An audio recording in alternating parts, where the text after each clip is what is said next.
Hi, and welcome to the R2RB Indie Artist Podcast. And today I have with me Greg Allen of the Allen brand. Thank you so much, Greg, for joining me. How are you?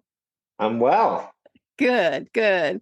I like to ask two questions to get us started. What is your favorite app on your phone and why?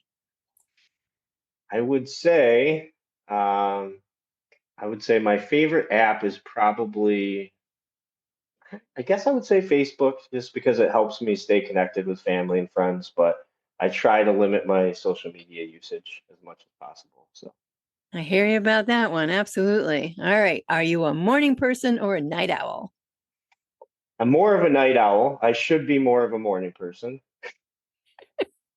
but I'm usually up late, thinking about different song ideas or watching a documentary or something of that nature. So.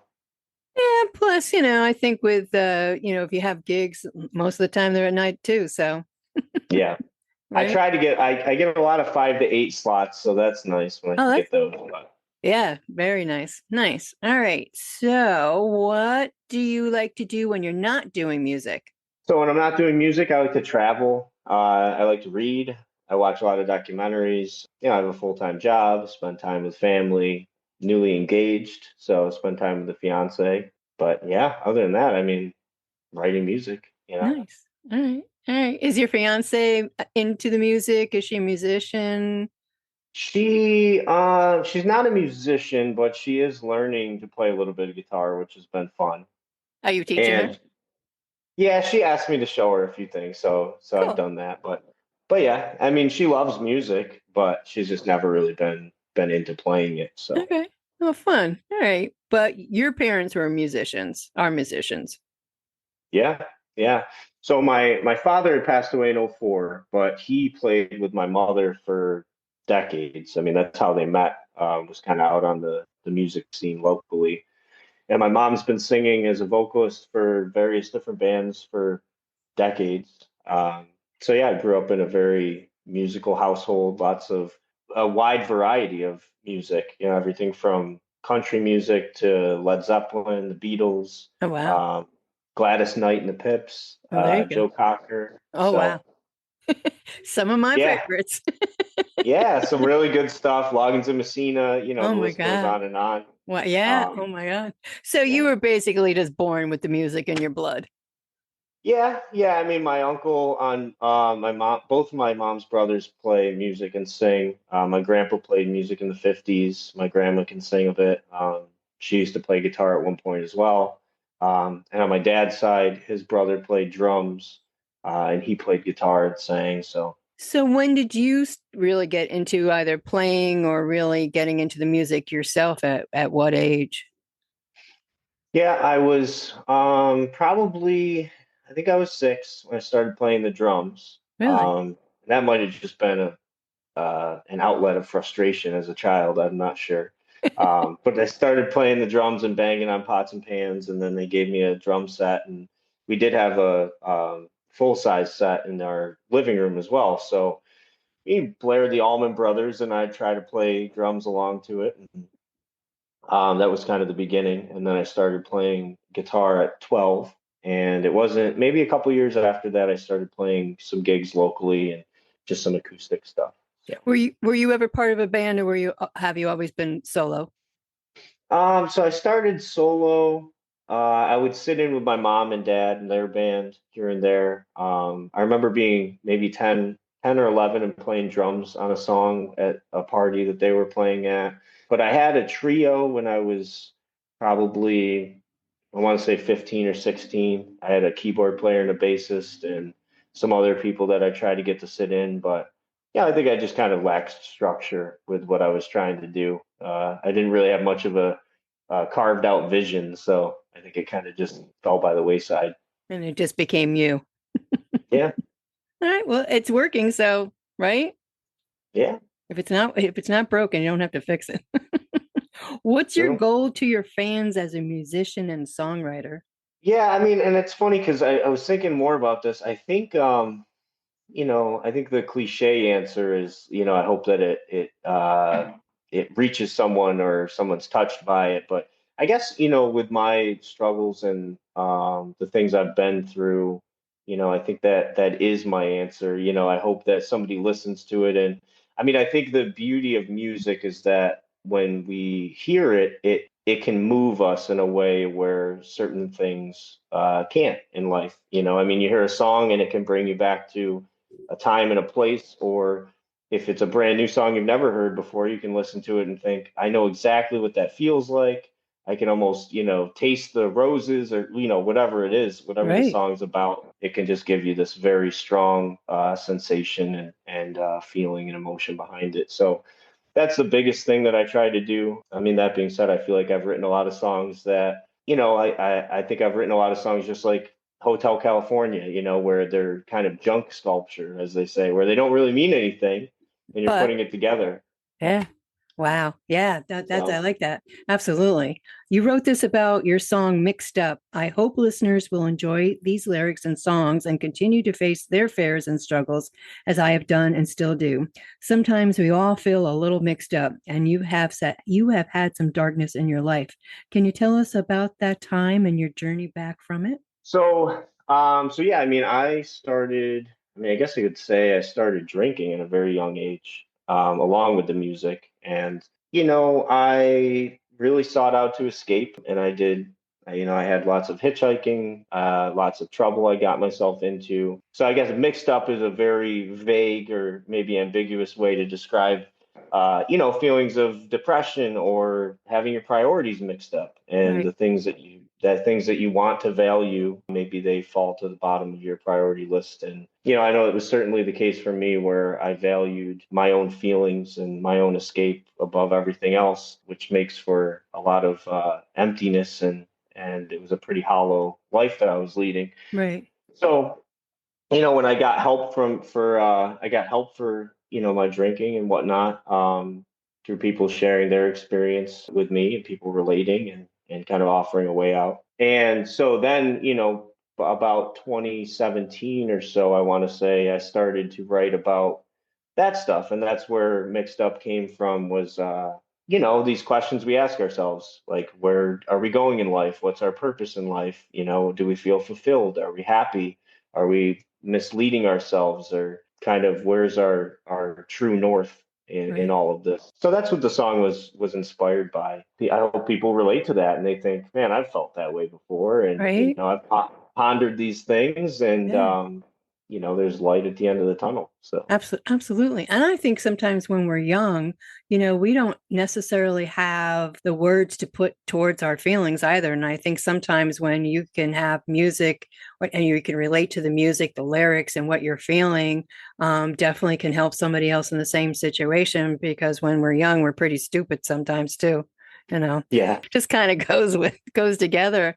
And then having somebody maybe have gone through a similar situation like yourself and being able to reach out and say, man, he really gets me. I don't even know who he is, but I think right.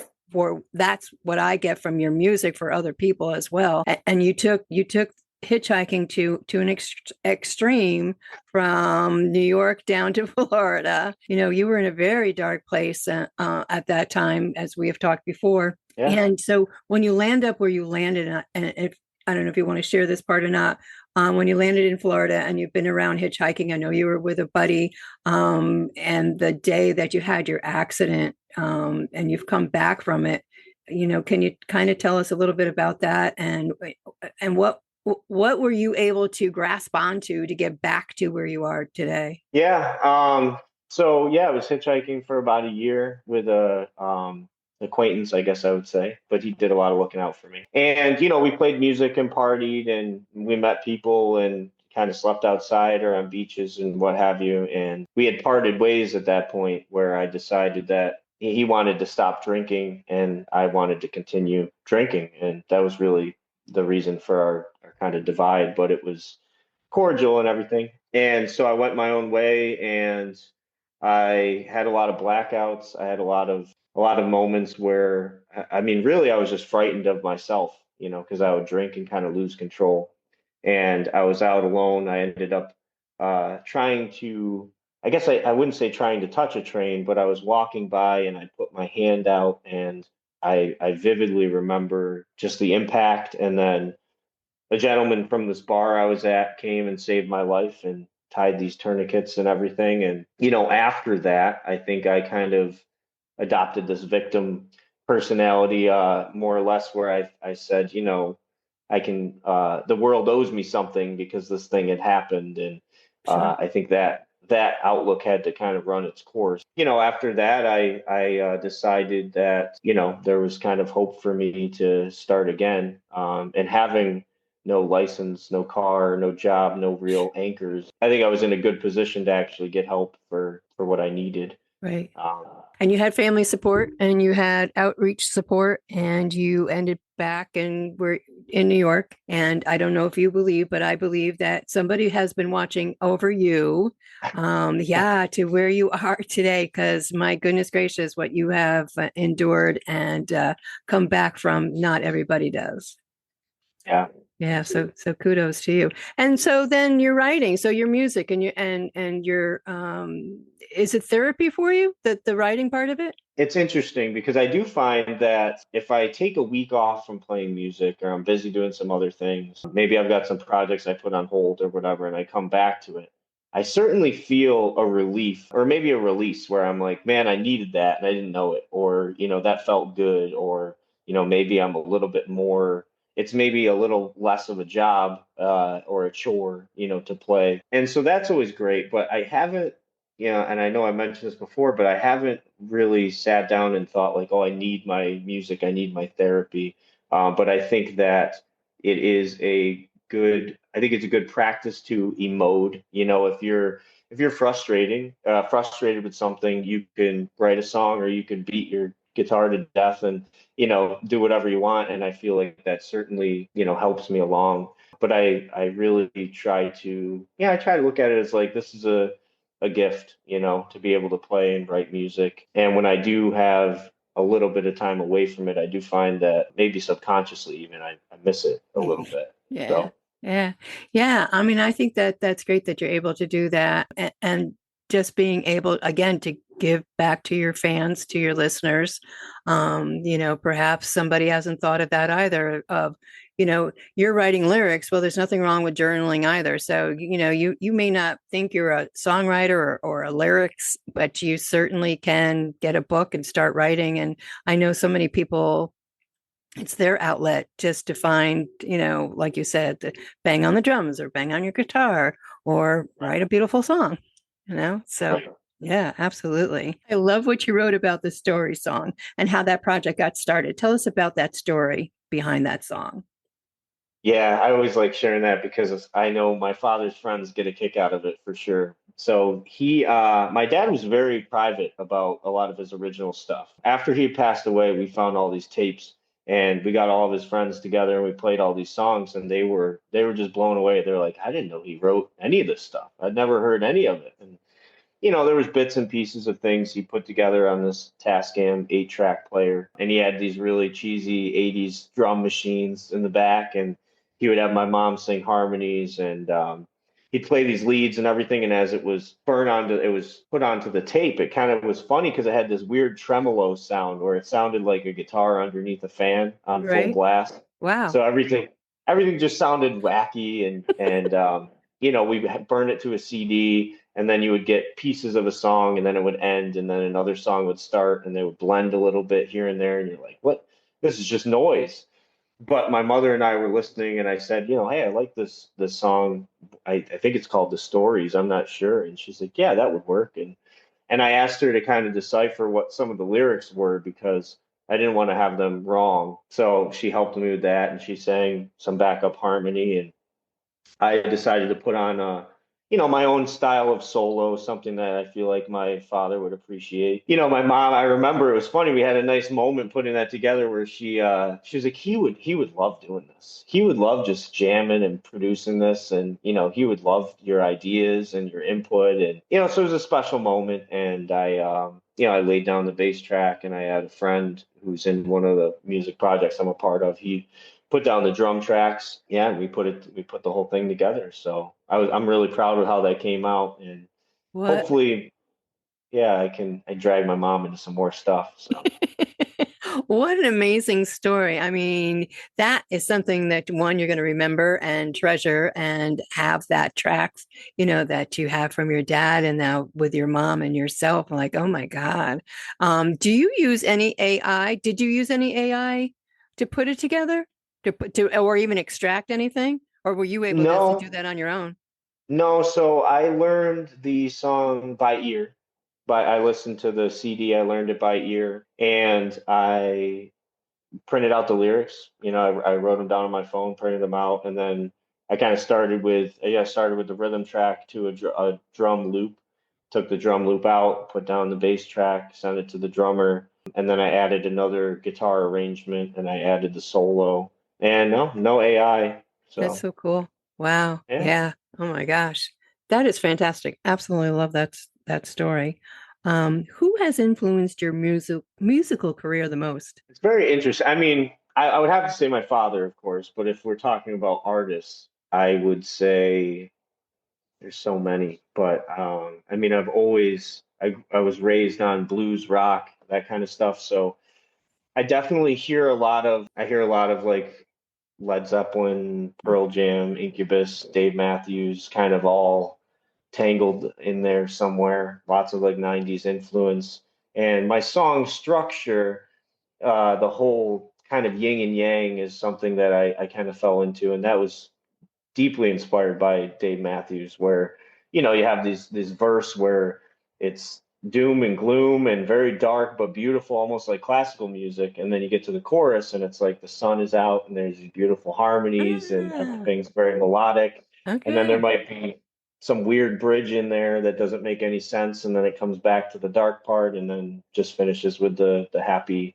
song structure. So I've tried to control myself when it comes to song structure and say, why don't I just write a song with no bridges and no choruses? Okay. Why don't I just kind of shake it up? So I've done all of that, but yeah, I mean that's Wow. certainly embedded in a lot of the stuff I write. Oh my gosh. Wow. I like that. So what's been the highlight of your career so far? Highlight of my career. I mean, I would say being able to play music for the right reason, in a general sense has been great. Being able to produce my own music to the quality that I've been able to do is something that I kind of always dreamt of. As a kid, I was like, I want to figure it out myself. I want to produce it. I want to, mix it and master it all myself. So being able to do that and work with other folks and have them do it. My stepdad sat in on my last album and he played pedal steel on a song, which Oh was wow.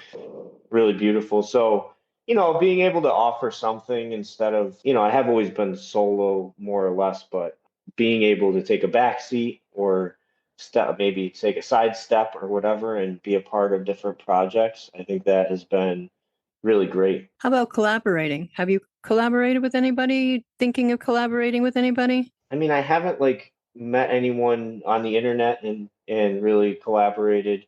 I think there's maybe a few people that said they would be willing to do that, but as far as what that would look like, I'm just not sure. But I'd be open to it. Yeah. Yeah, I mean, even though I produce everything myself, I'm sure there's brilliant producers out there. I'm sure that would put something together. Oh my gosh. The collaborations, it seems to be a thing or a theme going on with the indie community. And yeah, I could see you collaborating with a few of the ones that come to my mind. I'll have to share that with you later. Sure. Yeah, Yeah. absolutely. I mean, I would love to just play leads over something or just have a solo track somewhere. Yeah, I'd be open to that. Yeah. Going back one step though. So you do everything. You do your recording, your mastering and distribution, posting on social. Does that part of the business, do you like that part of the business or do you wish you had somebody to help you with that? So, I mean, I kind of like the recording process. It's certainly torturous. I mean, there's been many times I've listened to my songs over and over and over again, and I thought, I hope I never play this again or hear this ever again. And then the next day, I think, man, that's a great song. Let me check this or whatever. So, I like the tedious process of, mixing and doing everything myself. I mean, I'd be open to having help. I would say the least favorite would be, posting on social media and all that Marketing. because I feel like the marketing aspect is I'm just a small fish. I'm a minnow, in the world of sharks and larger fish. And and I've always, I mean, I'll put stuff on there, I'll put videos on there, put original stuff, and it seems like I have gained some traction over the last like year and a half or so, putting a little bit more effort into it. But I just as soon think, I don't know if anyone's interested in this. I'm just writing music and putting it out. If somebody likes it and shares it, that's great. I think my outlook on that has kind of fluctuated at times, but Yeah, it's a lot. I mean, that's a full-time job in itself with the social media. It's crazy out there. But yeah, you just said something though, you're staying true to yourself and, doing the music and writing the lyrics with it for, it comes from you. And then if, like you said, then if somebody likes it, then all the better. And I'm hearing that more and more too. The indie artists, even going back to, the social media and doing your own recording and mastering and distribution. You all have this one part of you, when you have that passion, that you want to do it yourself because you want to make sure it's the best that you can do. And somebody else doesn't always have that same feel about your music when they come in on it. So, so yeah, I see that. And I understand that. And that's part of being an indie artist, right? yeah.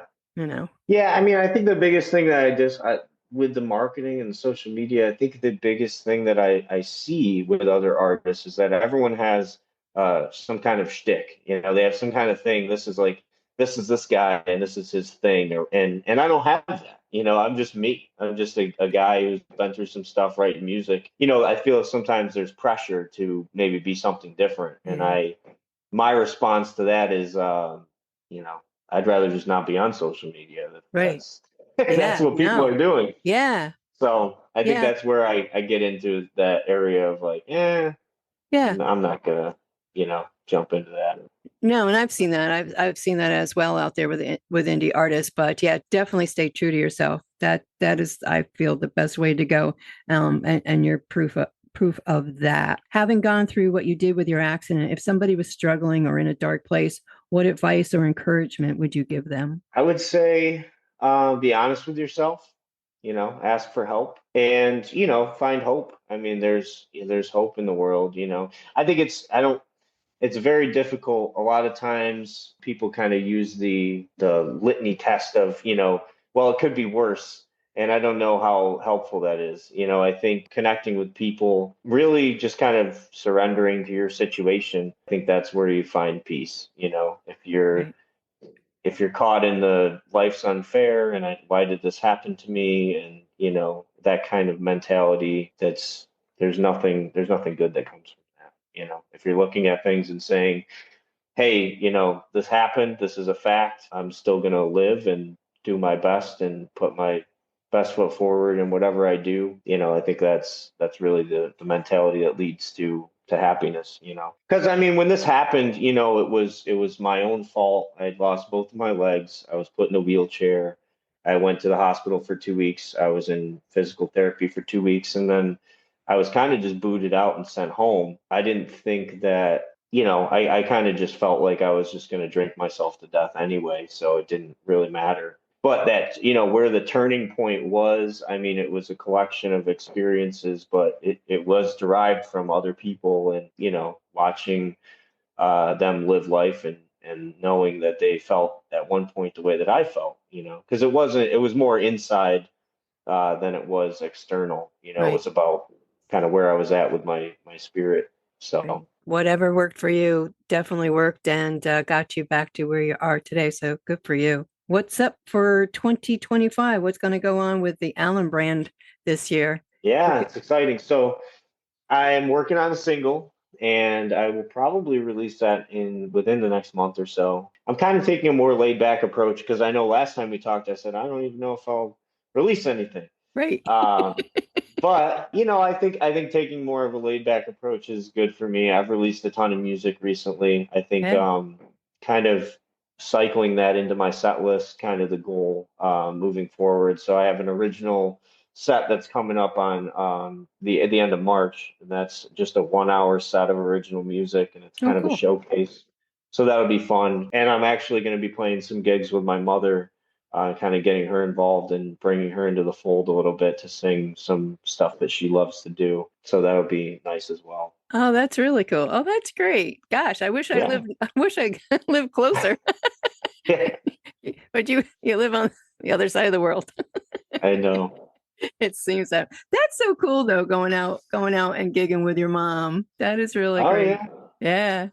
Yeah, and I do all the booking and stuff for my gigs, and I just kind of said, hey, would you be willing to do some of this stuff? I mean, we've kind of gotten together and played different events and played a few songs together without any practice, and it's kind of funny because we're fortunate enough to have the genetics between us, so we Right. just go play some event and we don't make any mistakes, and we're like, yeah, we haven't done that in 10 years, but that worked great. Great. Oh my gosh. I hope you do a live feeds on, on social so we can see.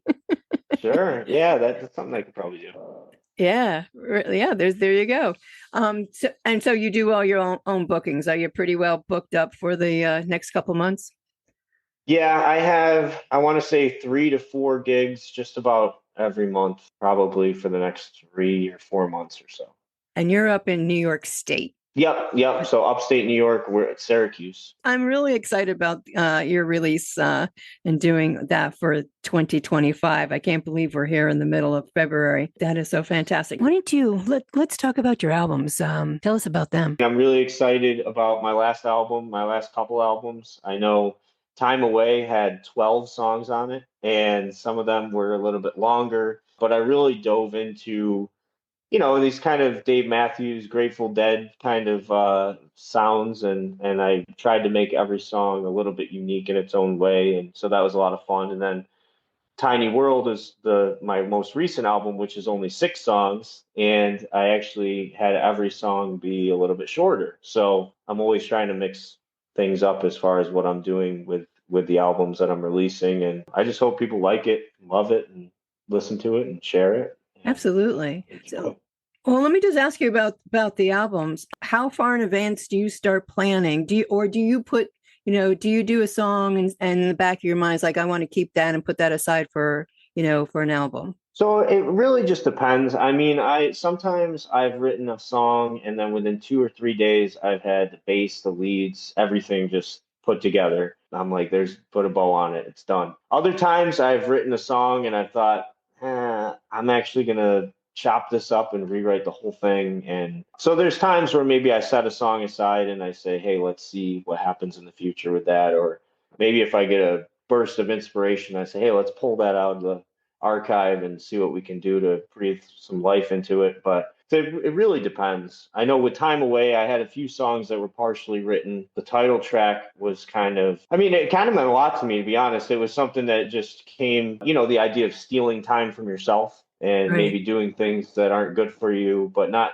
more along the lines of, I need to feed my spirit. I need to do what's right for me and follow that path. And we live in a world that's so crazy. It's so easy to fall away from that. So it was just kind of one of those things where I've been, stealing too much time away from myself. And I thought that was kind of a nice concept for a song. So the rest of the album, few songs I dug out of the attic and dusted off. But for the most part, I kind of just pieced them together as I went along. But it was probably, I want to say it was probably 6 months for 12 songs. Well, yeah, So yeah, yeah.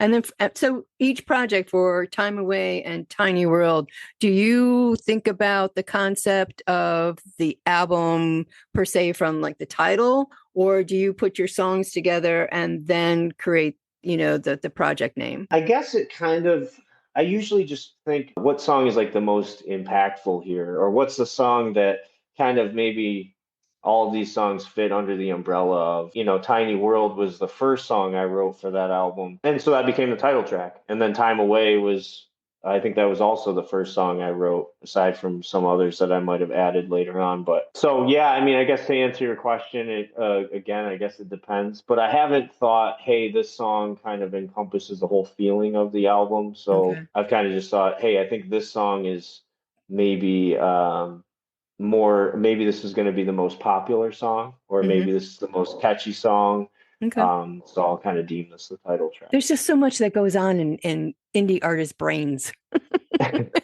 Yeah. It's like hurts mine when I talk about it with everybody. Do you have a favorite song that you've written? One of that you really like that you put right up at the top? I guess it's always hard. I mean, so I've written a lot of songs about my father and him passing. And I guess it's kind of interesting because another thing that I stole from Dave Matthews was he would write songs that would sound like a love song. And then you would listen to the words, or you'd find out it's about like his grandfather. So I tried to I want 10 different people to have their own experience with one song. So I wrote a song called If Somebody Ever. It could be interpreted as maybe like a breakup song, or maybe somebody passed away, Oh wow. or what have you. But it's almost like country-esque, it kind of country-esque in nature, because the line, the dog keeps crying, wondering where you've been, and I woke up this morning, I thought I would see you. And, it almost reminds me of a country song, but Yeah. it's based on a true story. I mean, after my dad passed away, our dog would wait at the top of the Oh yeah. stairs, and he would cry because he didn't know what was going on. And, Oh and he would yeah. always come up every morning. So, the theme of the song is just, if somebody ever leaves you, what will you do with that? Will you turn bitter and blue? Because some people do. And, so it's about that. If somebody leaves me, if somebody leaves you, what are you going to do with it? That kind of thing. So I really like that song. I play that a lot. I'm sure there's others, but it's tough because a lot of the stuff on Time Away was more overproduced. So I put lots of different layers on with the electric guitar. And so when you strip it all down and play it with the acoustic, sometimes it has a different vibe or Mm, a completely different effect. So, but there's a lot of songs on there that I love. I like songs where there's tons of different influences. yeah. And I think Golden Time that I wrote, which is basically about, just being grateful for the moment that we're in. You look back and you think, hey, man, that used to be a great time. And you could be sad about it. And then it's like, well, today is a great day as well. And, Right. so kind of this change in perspective, but it has very Pearl Jam influenced guitar tracks. It has almost like a weird 50s sounding harmony line. And, there's just all this stuff combined in one song. And I thought it Wow. was. Greg, let me tell you, I really enjoy your music, your two albums, and all the songs in between, new songs coming out this year, all your gigging, and having your mom on tour with you. So, where can everybody find you? So if you go to Spotify or any streaming service, you can search The Allen Brand, just like it sounds. You can also go to my Facebook. My link tree is posted on there. Find the event schedule if you do live locally, but all the good stuff. My link tree will take you to every release that I've had with my prior four-piece band, my duo project, all my solo original stuff as well. So Did you you just can put the check link? that out. Did you just put the link tree together? Did I just see that post? Is that new, the link tree for you? It's not new. No. No, I just post it in various different Yeah. ways every few weeks or so. And I actually, my business cards, they have the QR code for Oh, the cool. link tree as well. So because that's the best way to do it, because it never changes. Yeah. So whatever I do on the phone with the link tree and it's all set, it's the same QR. Cool. Well, I want to thank you so much for being here and being part of the R2RB podcast series. Thank you. Thank you so much for having me. You are welcome.